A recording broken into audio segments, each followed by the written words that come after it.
Hey guys, and welcome to another edition of the Roy's Boys podcast powered by Carolina Electrical Services. For all your electrical needs, call 704-320-7357, and my dad, Jacob Marlowe, will make sure to take care of those for you right away. Josh and Anthony here again, as always, and today we're going to recap the ACC semifinal loss against Duke, and then look ahead to the Midwest bracket that Carolina got placed in on Sunday and for Selection Sunday. So, Anthony, we're going to go ahead and discuss the 74-73 loss to Duke on Friday. It's the first time we've had to discuss a loss to the Blue Devils, so it's not easy when you lose to the rivals. But in all, it was a very good game, the best game between those two teams they've played this year. Unfortunately, we didn't get the win, but it was a typical Duke-Carolina game where it was close throughout. Came down to a couple plays late, and unfortunately, Duke just made one more play than Carolina did. Well, I want to first start by saying that I was forced into doing this podcast because I did not want to come on here and talk about a loss to them. I thought that we should just kind of idly pass by it. No, I'm just kidding. I mean, seriously, though,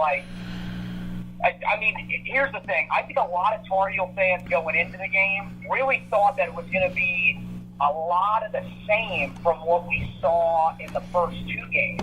And I don't really know how they were able to convince themselves of that because, look, Zion Williamson is a special talent, and we saw it against us. We saw it really throughout the entirety of the ACC tournament.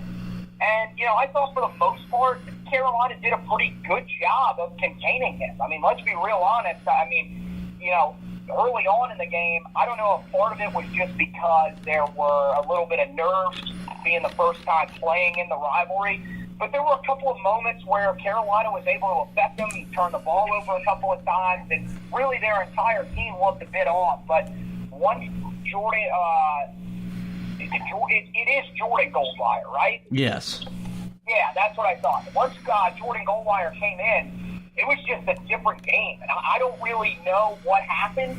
Goldwire's a guy that really hasn't been all that effective this year, really at any point in his career at Duke, at least not to the level that we've seen that many expected. He's not a scorer.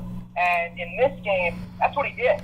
I mean, he had a fantastic game, and Carolina was really, I think, just thrown off by the fact that even though Trey Jones really didn't play all that great, he had a guy in Goldwire that played really good off the bench. And, Carolina, I thought they had moments where they could have taken advantage of, some of Duke's foul problems. I know they had to put in, I don't even remember the kid's name that comes in, but he rarely plays. And he ends up having to come in down low, and they really weren't able to take advantage of him down low. Garrison Brooks gets in foul trouble again, but, I know you'll talk about that here in just a second, what you thought happened. And, I think that's it's a fair assessment. But, ultimately, I think they get inside, something they weren't able to do in the first game. And the problem for Carolina was when at the midpoint of the second half on, they were forcing way too many outside shots that just weren't going down. I thought they should have tried to get the ball down low a little bit more, but unfortunately they were unable to do that, and they ended up losing in the semifinal. But I'm not too crushed that they lost by one to a team that, in most people's minds, outside of Carolina fans, and I guess outside of the ACC, because I still think there are some people that follow the Blue Devils more in depth that have some questions about their outside shooting and everything. A lot of people think that's the best team in the country. Yeah, one of the things I took away was, look, we shot 40% from the field, 15% from three, and we lost by a point. Like we both agreed in the first two games, when they didn't have Zion, if we don't shoot well, we're not going to win. And in the second game in the Smith Center, we didn't shoot great, but we found a way to get it done. I was surprised that we out-rebounded them and still got beat, because I kind of thought whoever rebounded the ball better would win, especially with Zion back in the fold. But I was the weird guy that took it that I think I felt more validated in our chances to go deep in March, because Duke was at their full strength. Their best player had a monster game, and we lost by a point playing probably a C game. I mean, we didn't shoot the ball well. I thought defensively, in the second half we were much better because we struggled at times in the first half. But Duke was a handful as we expected them to be with. At full capacity. The Garrison Brooks thing, I'm not going to sit here and rip the officials. I'm going to be brutally honest. The 4 fouls he got called for on Zion Williamson are not fouls. Those were calls because I think the officials were anticipating contact, and that's going to happen. Shouldn't happen 4 times. Completely dictated the way we played because Sterling's just not ready to give us those kind of minutes yet, and probably won't until next year. But I also thought, and I was going to ask you about this.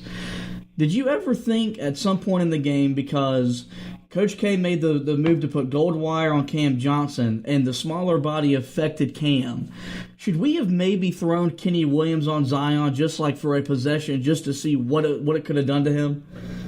It wouldn't have been the worst idea, especially because R.J. Barrett really was relatively ineffective, at least, when we look at how R.J. Barrett plays. Again, I've talked about this on here, and when it comes to what's going to happen in the NBA draft, he might be a Knicks, and we are Knicks fans. So when you look at R.J. Barrett's a volume scorer, and he really didn't do that in the game on Friday night. But yeah, I thought you're right. They put Goldwire on Cam, and I mean that was, you got to hand it to Coach K. That was a fantastic move.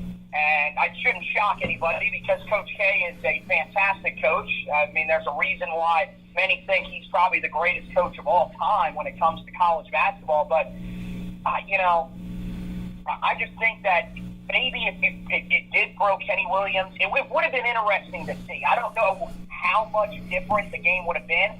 I don't think it would be the worst idea, mainly because I think Kenny Williams is just such a smart defender. And I think that's one of the things that people got to realize about Zion Williamson. If you get a guy down low that's willing to take charges, it's not going to be easy because Zion is really, really aggressive. And I just don't feel like there was anybody in the ACC tournament that played that way where they were looking to take charges. Everybody wants to try to go up and try to make the highlight reel block against Zion. You're not going to do that.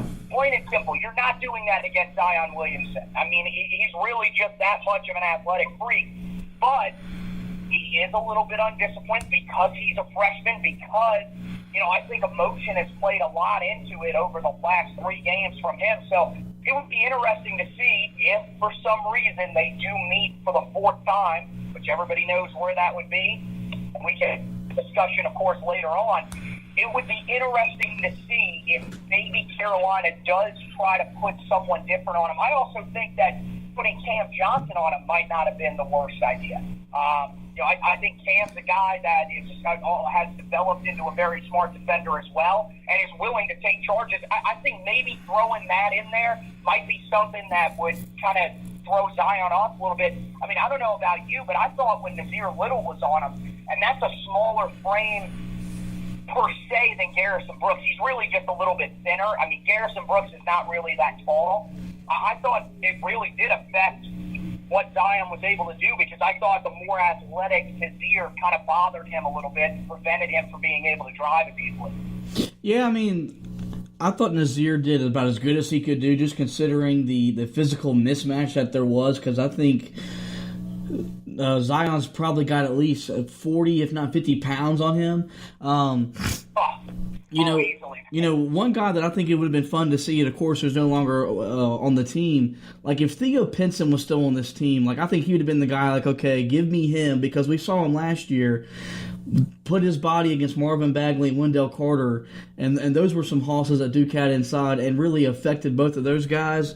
And so, that'd be kind of fun to see those two go at it. I mean, of course, Theo's now in the NBA and not a part of this, but I think that's something if they were to meet in the national championship game that Roy Williams would consider, whether you're putting Kenny or you're putting Cam with the link to affect the Zion. But, just some closing remarks from the Duke game. I mean, look, outside of the field goal percentage, we dominated or we beat them in every other stat. Of course, the points, we were better from the foul line. We protected the ball really well. So I think these two teams, and I tweeted, I think they're the two best teams in the country. I think they're a lot closer than we think with Duke fully healthy, and I think we just proved to ourselves. And it's kind of like when we lost to Kentucky in 2017 in the CBS Sports Classic. I was like, okay, I think we're going to have to win a national championship. I mean, I didn't like losing the game, but I sat there and I thought, okay, we needed to lose a game anyway before we went into March Madness. I thought hated it had to be to those guys, but we lost to them in 2017. It worked out okay, and all three times we've won a national championship under Roy Williams has been in the semifinal round, so you got an extra day of rest. And I think it just more validated us as I think we're better than maybe Virginia and I guess Gonzaga, the other two 1 seeds, and that there's a very good chance these two teams will meet on the final Monday to determine a national champion. Great game. I thought it was great for Charlotte. The ACC tournament finally being back in the home state where it needs to be permanently, but I understand why they got to move it. And it was just a fantastic night for the rivalry, and we took 2 out of 3, and that's all we really asked for because we thought going in the year we weren't going to probably beat them either time. When you looked at the rosters and you look at the early loss to Louisville, there was just some questions about this team, but really they've just responded well, and Roy Williams has done a really good job coaching the squad. So we'll go ahead and move into our bracket breakdown. As we all know, Carolina got a number 1 seed for the 17th time on Sunday, which is the most out of any program in the history of college basketball. They were placed in the Midwest. I guess what I wanted to ask you was, would you have rather been a 2 seed staying on the East or the South, or were you happy with the 1 seed going to the Midwest when you saw the bracket? I guess initially the 1 seed I liked better, but when I saw the layout of the bracket, I would probably rather be the 2 seed. Now it would have been interesting to see how they would have seeded it. More than likely, we would have ended up with Tennessee as our 1 because you got to think we would be off the 1 line. Someone's got to move into that spot. So maybe it would have been Michigan State, but I don't think they would have gone south. So then you kind of bring in, okay, well, there's a chance that you can either play Virginia or, God forbid, you'd play Duke, which I don't think they would put them in the same bracket. I really doubt that. No, they would never do that. Final Four matchup. You'd probably be looking at Virginia. So, I guess you take your pick, but the South bracket really is not that strong. I'll say that much. I think the Midwest is, I would say it's the toughest. I don't think the West is all that easy either. I think a lot of Tar Heel fans kind of think that every other part of the bracket is very simple, and it's really not.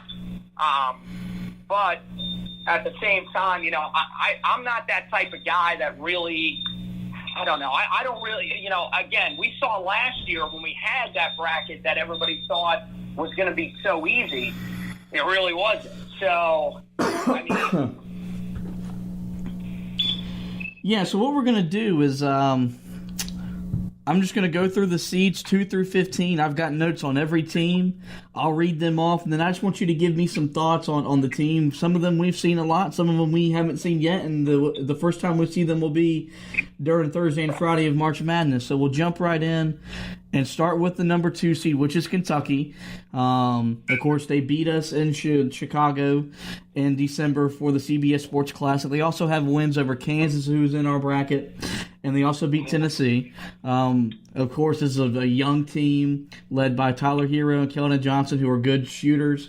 Ashton Hagans has just done he's really grown up, and kind of like Kobe White has during conference play at running the offense.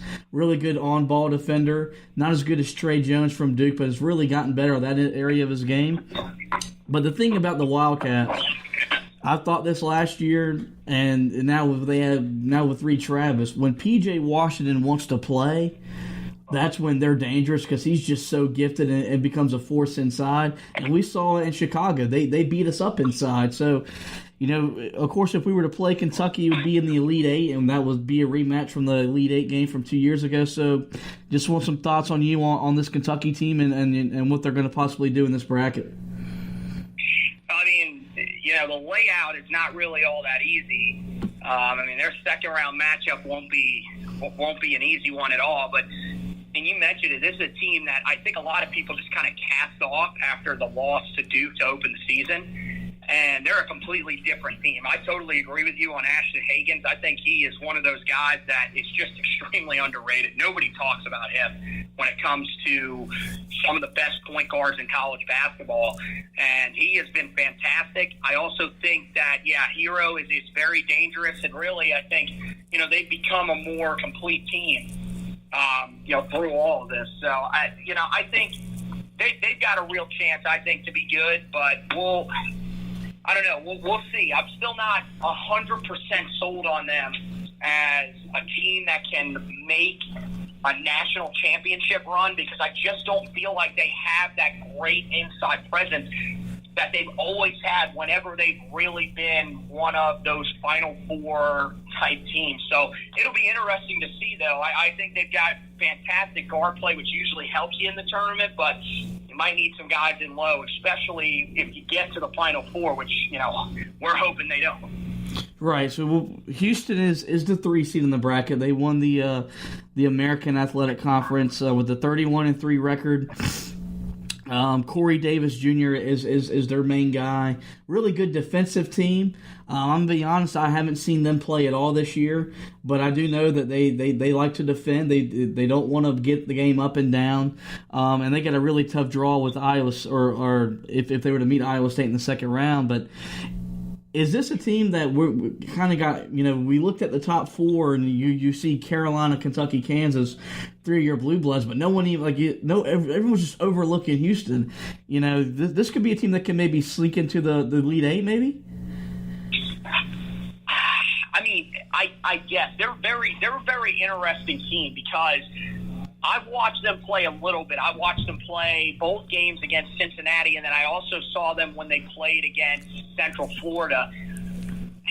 They're just – I don't really know how to explain what they do great. They have a fantastic coach, I think, in Kelvin Sampson.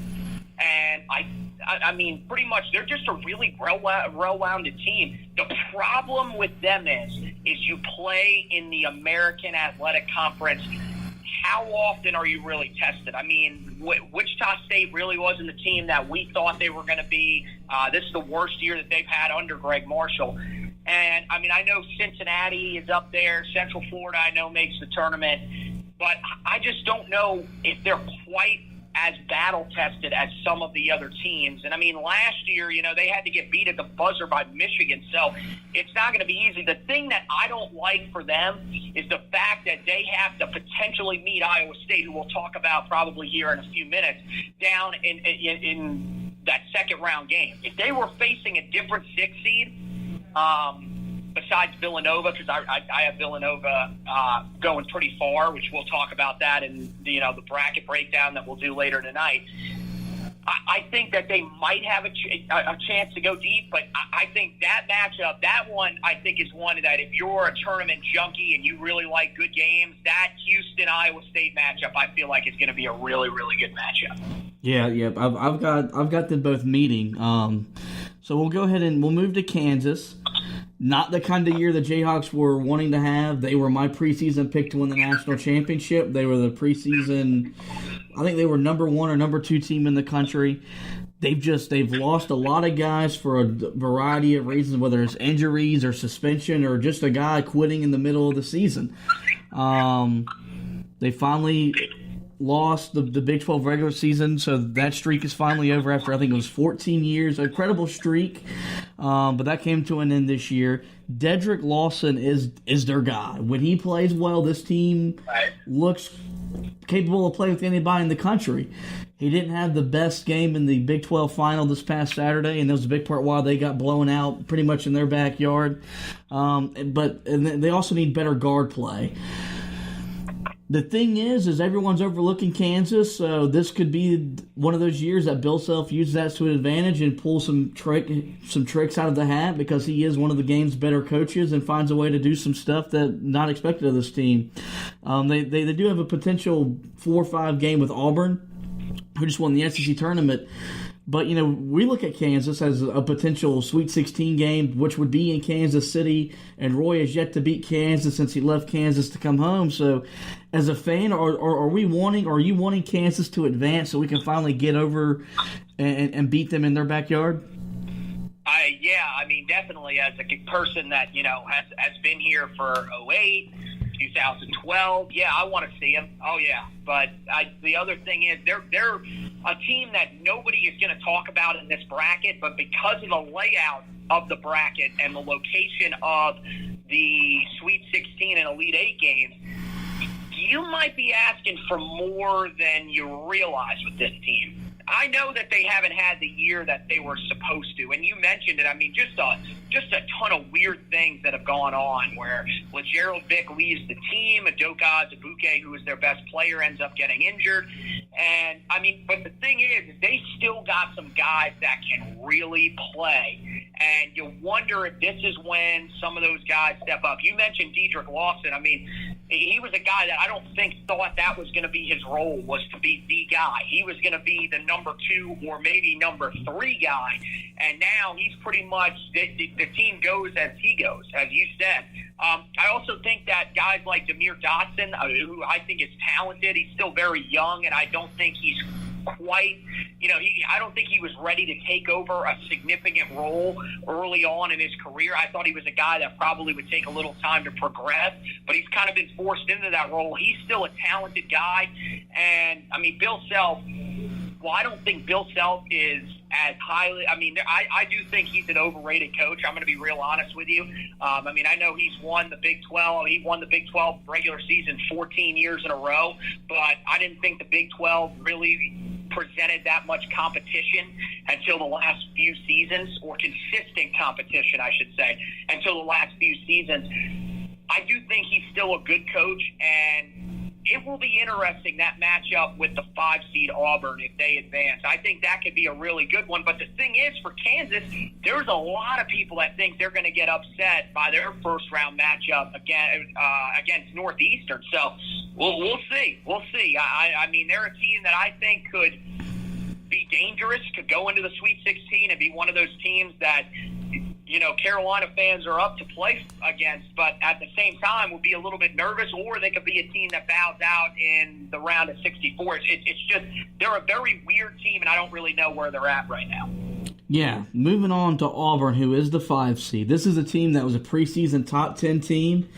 I had a lot of questions about them away from home, but they kind of turned my eyes with their run in the SEC tournament. 4 wins in 4 days. They absolutely dismantled a Tennessee team in the final. Now, granted, that Tennessee team was probably just emotionally spent after their game against Tennessee in the semifinal Saturday, and which is expected in rivalry matchups like that. But this team is clearly playing some of their best basketball of late. They're led by Bryce Brown and Jared Harper, 2 guys that can fill it up from deep. But they also can get it done defensively. They force a lot of turnovers, something that against Tennessee that it was constant. Tennessee kept turning the ball over. So they get out and run, and they shoot 40% from 3. But, the problem is their style is they're suspect to losing in the first day, or they could do what they did in the SEC tournament, which is make a run. So just some thoughts on Auburn, because this was a team that was, like I said, preseason top 10. They lost a road game in NC State, lost some games in conference play that everyone was like, okay, what's going on? But right now, they're one of the hottest teams in the country and got a chance to maybe make some noise in the tournament. Yeah, I think you hit the nail on the head. I mean, they're a team that literally lives and dies by the 3. There's no ifs, ands, or buts about it. They do not have any sort of inside game at all, really. But now the thing that's interesting is that you mentioned Jared Harper, and he actually was awful in the championship game against Tennessee. He was terrible. But the rest of the team kind of picked it up. they're an interesting team. They could be very, very dangerous, and I think their style lends well to a team that can make the Sweet 16. But as you said, I mean, look, they're a 5 seed playing against a 12 seed, and their 12 seed is New Mexico State, if I remember correctly, right? I don't have the bracket in front of me at the moment, but I believe that's who their 12 seed is. That's not going to be easy at all, to say the least. So, I think Auburn is they're a very I don't really know what you should do. They're not a team that you should put everything on. Like, when it comes to betting lines for those games, I would not even touch Auburn, because if they don't shoot well from 3, they're going to be in a lot of trouble. But at the same time, that's a team that, like you said, I mean, they won 4 games in 4 days, beat a very good Tennessee team. I think they have a real shot to make some noise in the tournament, but at the same time, I mean, they're just like Kansas. They could be a team that could be out on day 1. So we move on to another team that came out of nowhere to win their conference tournament, which was Iowa State. Really just impressed with what they did in Kansas City over the weekend. This was a team that started off the season really, really hot. Mario Shayok, a Virginia transfer, was leading the way, and then they hit a bump in the road. They lost 7 of 8 in the regular season, and they had went from a surefire lock for the tournament to maybe a bad loss in the Big 12 tournament, and maybe because of a weekend bubble they wouldn't sweat it out, but you just didn't know. And they responded with a big-time effort, winning the Big 12 tournament, dismantling Kansas in the final, and kind of got the feel of a team that this team is going to make some noise, but they're kind of like Auburn. They rely a lot on three-point shooting, but they've also improved on the defensive end. Steve Prohm has done as good a job keeping that program where it was, where Fred Hoiberg had got it before he left for the NBA, and he's doing it the same way he did, just bringing in any transfer he can get and running with it. So is Iowa State a team that when you saw the bracket, maybe were underseeded, overseeded, and kind of what's your thoughts on what they can maybe do in this bracket?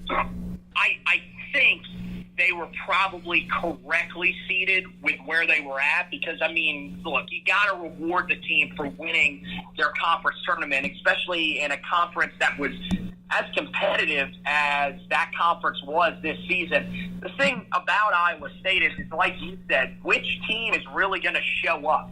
Is it going to be that team that we saw at the end of the year that lost 7 out of 8 in conference play? Or is it going to be that team that was able to get everything on track and make a phenomenal run? I mean, I think it's probably going to be the latter. They do have some guys that are experienced in the tournament. Muriel Shayok is going to be their top guy. Now, granted, his experience came at Virginia, but he's still a guy that's experienced in the tournament. I think it's going to be very interesting to see what they're able to do, because I feel like a lot of people are still kind of forgetting about them when it comes to this part of the bracket. They pretty much are looking at that matchup with Houston and casting them off, whereas I'm a guy that thinks that they end up actually beating Houston. I mean, I'll give you that one, because I really do think that this team is built for March. I think that while they do have a lot, they are good from the outside. I've also found a guy in Jorgensen, I think is his name, on the inside.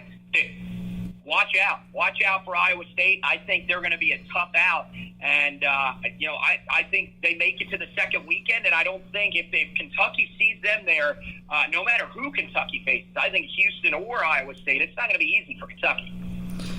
So now we get to a team that has Cinderella aspirations, and that's Wofford. This is a team that Carolina opened the season with, and they got a nice, I think it was a 13-point road win.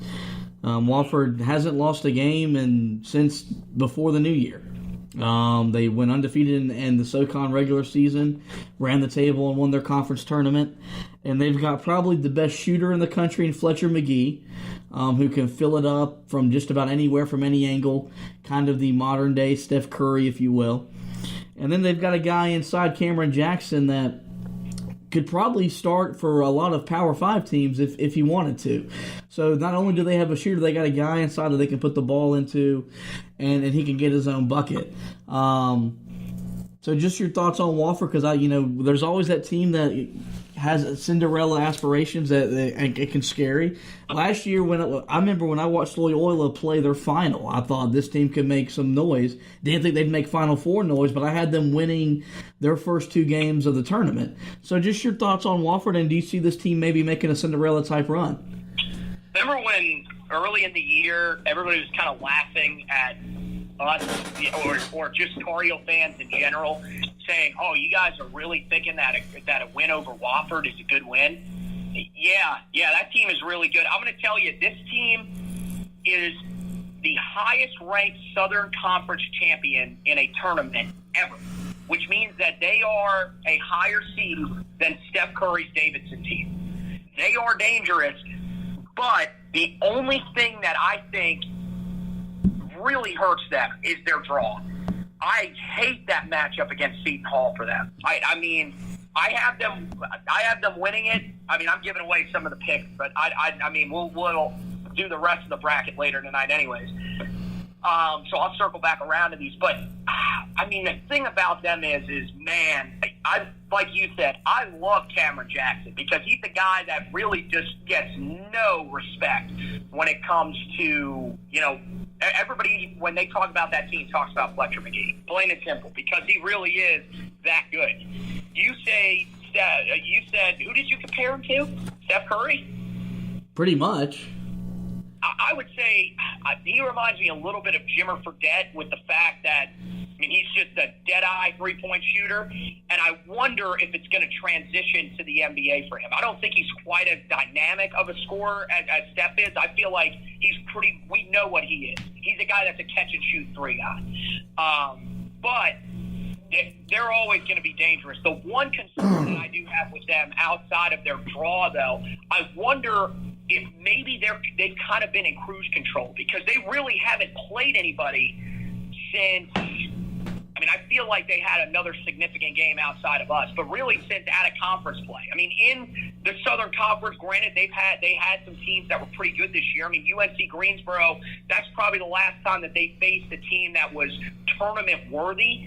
But, I wonder, they haven't played someone that's been as good as Seton Hall probably since us, at least the way that Seton Hall team's playing right now. So, it'll be interesting, but they're a team that I don't really know if you can call them a Cinderella. What point would you say there would be a Cinderella at? I guess the Sweet 16 if they beat Kentucky, or would you have to wait until the Elite Eight? No. If Wofford was to make the second weekend of the tournament, despite even though they are a single-digit seed, that would, in my opinion, be a Cinderella type story because you're taking down a blue blood with national title aspirations. So I don't have them getting there, but they have some of the pieces that you need to be a Cinderella type team. And we'll move on to another team that I think when we saw that this would be our draw from the 8-9, this is the one team we don't want to see because they have size, and that's Utah State. The Aggies are led by Sam Merrill, who turned out to be probably the best player in that conference, although Nevada had the Martin twins and Jordan Caroline and some of those guys. And, just a really good year for them. They won the Mountain West Conference tournament to get to 28-6. They've got some legitimate bigs on the interior that, for us, if we're looking ahead to the 8-9, could give us some fits. So your thoughts on Utah State and, out of the 8-9, is that the team you're more worried about as opposed to Washington? Yes. I think Washington is the team that's trending in the wrong direction. Believe it or not, in the Pac-12, that's probably the right direction because that's the worst basketball conference I think I've ever seen in the history of Power 5 basketball. But Utah State is the complete opposite. That's a team that is trending in the right direction. They beat Nevada twice, which was pretty much the hands-down favorite in that conference. And they're a team, like you mentioned, they've got a lot of size. Now, the thing is would they be able to handle our up-tempo pace? Probably not.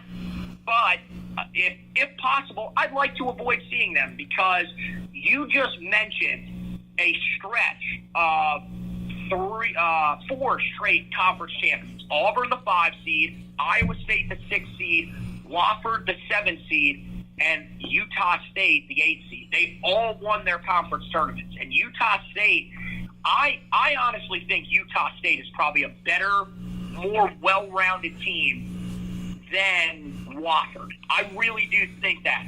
But, look, Mike Hopkins, I think, is a great coach at Washington. It won't be an easy game. I think Utah State's probably the better team out of the two. So, yeah, if you're asking me who I'd rather see, I'd rather see Washington. Who do I think we're going to see? We got to be prepared for Utah State. Yeah, so we'll go ahead and speak of Washington, who's the 9th seed in this bracket.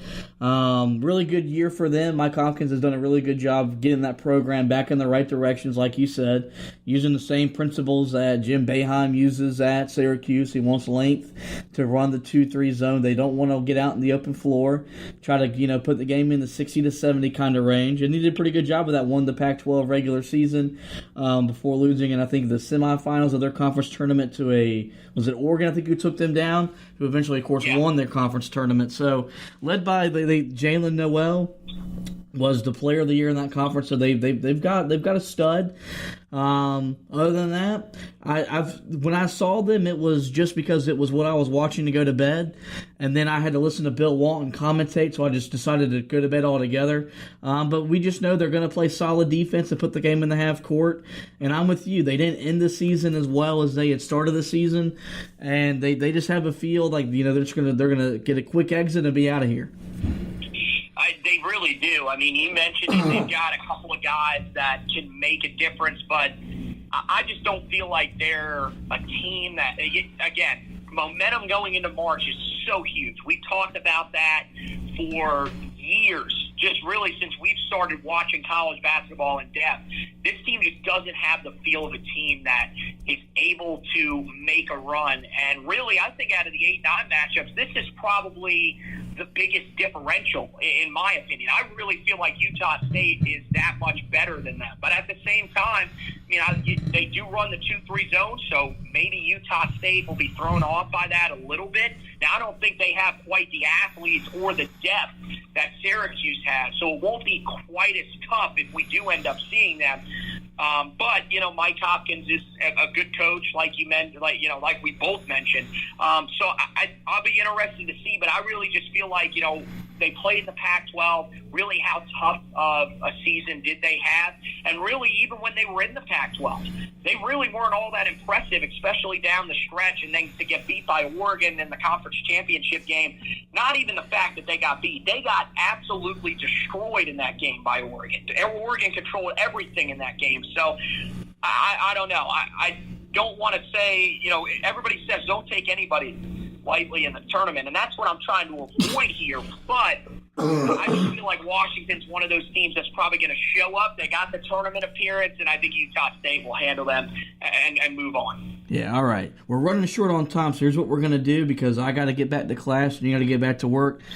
I'm going to run through the last 1, 2, 3, 4, 5, 7 teams, and then if you just got something you want to say, just pitch in, all right?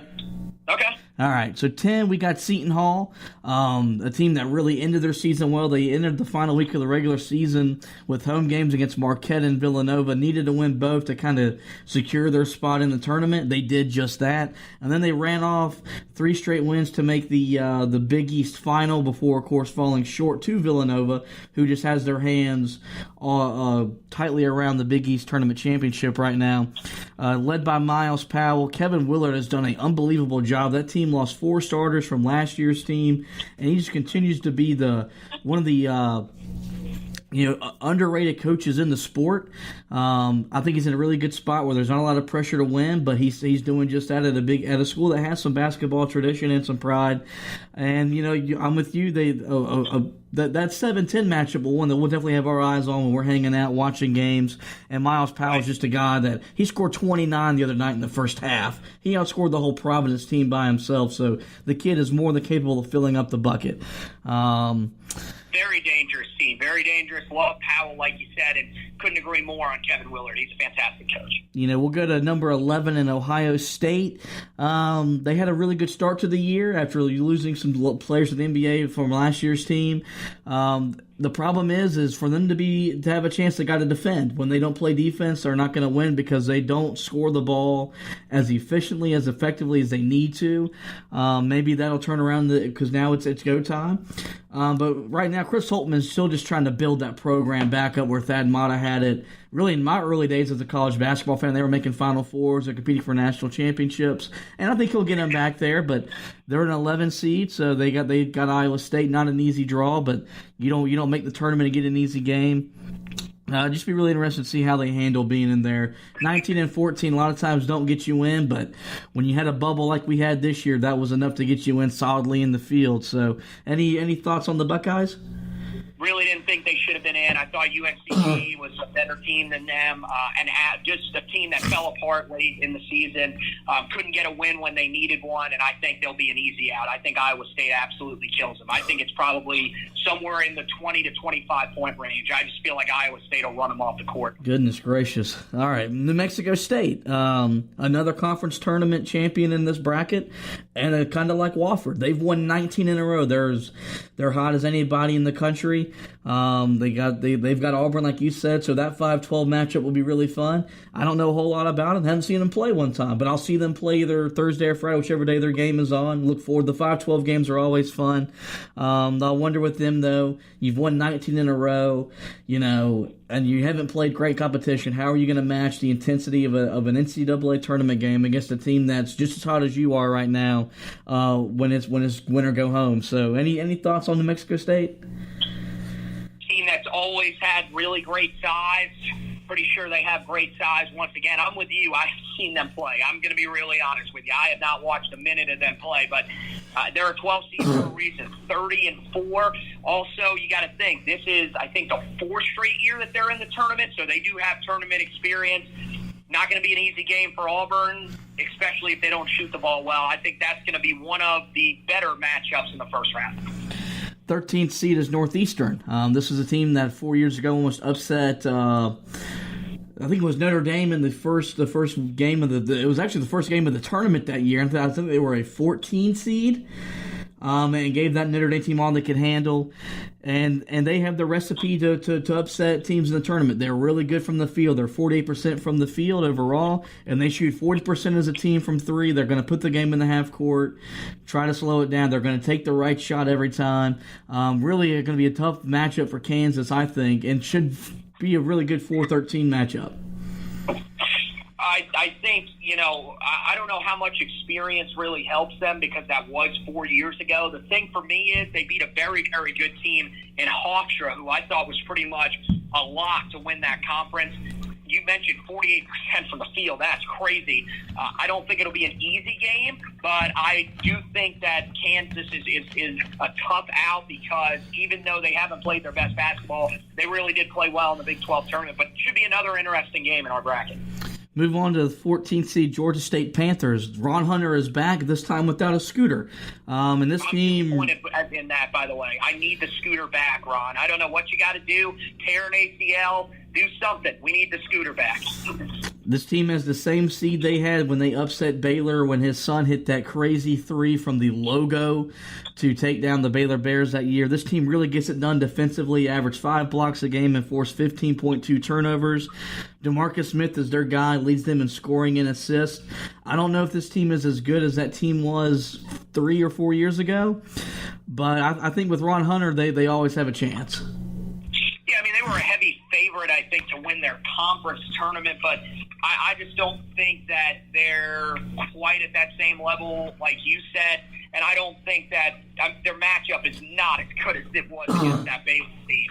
This Houston team really is. I mean, they dominated for most of the season. So 31-3, I think that's a tough ask for Georgia State. So I think they're out in the first round. But congratulations to Ron Hunter for making it again. Yeah. Number 15 seed is Albine Christian. Our buddy T-Bone Travis Handcraft from WFNZ thought they were a YMCA league team or something like that. So not a whole lot of respect for my buddy T-Bone. This is their first time making the NCAA tournament, so congrats on that. And kind of like a lot of these mid-majors, they excel at shooting the three ball 39%. And if they want a prayer against Kentucky, they're probably going to have to make, I'd probably say 10 or 15 just to have a chance. So any thoughts on Albion Christian? Because I'm sure you've watched them play every game this year. Congratulations on making the tournament. As a matter of fact, I have watched them inside and out. I have forgotten every player, though. Good luck.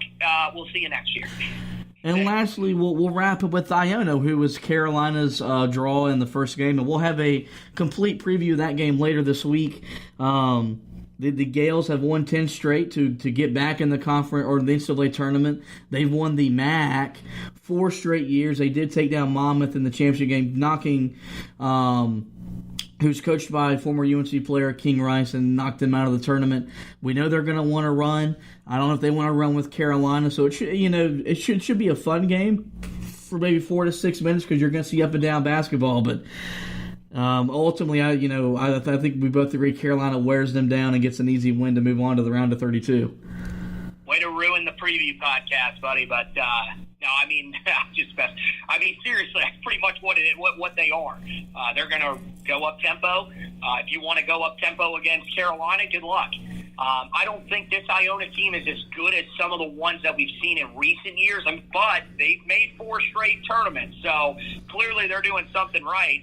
And, yeah, they come out of the MAC, so we'll see if that helps them in any way. But I don't know. I think they're one of those teams that in past years, if we would have been a 3 seed and gotten them as our 14, I might have been a little more concerned. This year, I just don't know if they're quite on the same level as they've been in the past. But we'll talk a little bit more about them when we break down the preview for Friday's game. All right, there it is. There is the Midwest Bracket Breakdown. I want to thank Anthony for joining me today. I want to thank you guys for listening. You know where to find the Roy's Boys blog and podcast, so make sure to check us out as we'll be keeping you updated on all the stuff involving the NCAA tournament.